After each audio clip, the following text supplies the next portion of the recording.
Les dents et dodo. Tu veux que je te raconte l'histoire du chat suspendu en l'air par les griffes ? Ok, mais par contre, moi, je ne raconte mes histoires qu'aux enfants qui se lavent les dents. Donc attrape ta brosse à dents, ton dentifrice, jusqu'à ce que l'histoire soit terminée. 3, 2, 1, 0. Est-ce que tu es déjà allé dans un stade ? Par exemple, pour aller voir un match de foot, ou une compétition sportive, ou même un concert ? T'as vu comme c'est grand ? Il y a un monde fou ! Des dizaines et des dizaines et des dizaines de personnes dans les gradins.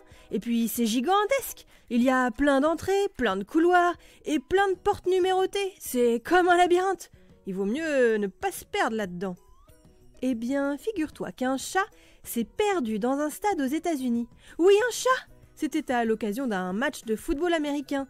Tu sais, le football américain, ce n'est pas comme le football que tu connais. Ça ressemble plus à du rugby, avec des énormes protections, un casque sur la tête, et le ballon ressemble un peu à un ballon de rugby. Les deux équipes s'affrontaient, les supporters supportaient leurs équipes, lorsque tout à coup, un chat s'est retrouvé suspendu à l'une des tribunes.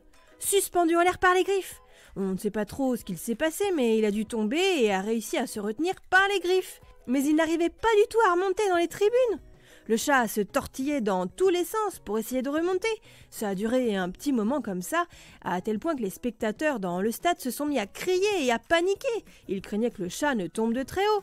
Il y a bien certaines personnes qui ont essayé de l'aider, mais l'endroit où se trouvait le chat était inaccessible. Plus personne ne regardait le match. Tout le monde avait les yeux tournés vers ce malheureux chat. Tu veux savoir comment ça s'est fini ?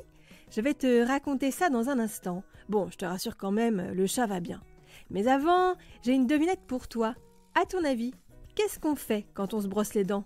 On écoute le podcast Les dents et dodo, oui c'est vrai, mais on fait aussi autre chose.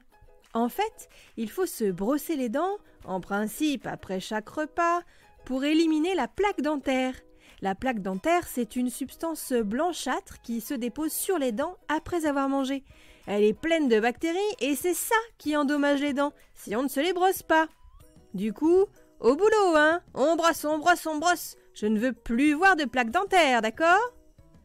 Pour en revenir à notre histoire de chat suspendu dans les airs, certains supporters se sont dit qu'il fallait tout faire pour le sauver. Du coup, ils ont pris un drapeau des États-Unis qu'ils avaient apporté pour l'agiter pendant le match et ils en ont fait une sorte de parachute amortisseur. Ils se sont placés juste en dessous du chat et quand il a lâché, pouf, le chat a atterri dans le drapeau. Le stade entier qui a suivi toutes les opérations de sauvetage a exulté de joie. Peut-être encore plus que si leur équipe avait gagné le match. Heureusement, après sa chute, le chat allait bien. Il était un peu choqué, bien sûr, mais sans doute plus par les hurlements du stade que par sa chute. Une dame l'a pris dans ses bras et il a été évacué en toute sécurité. Ouh, que d'émotion! L'histoire ne dit pas si le chat s'est retrouvé dans le stade après s'être perdu en allant faire un petit tour ou s'il était tout simplement un fan de football américain et rêvait d'assister à un match.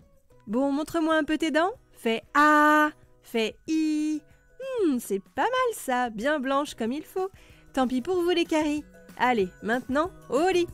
Je vais pas aller me coucher. Retrouvez Les Dents et Dodo et tous les podcasts BFM TV sur bfmtv.com et sur toutes les plateformes de streaming. Ça me fait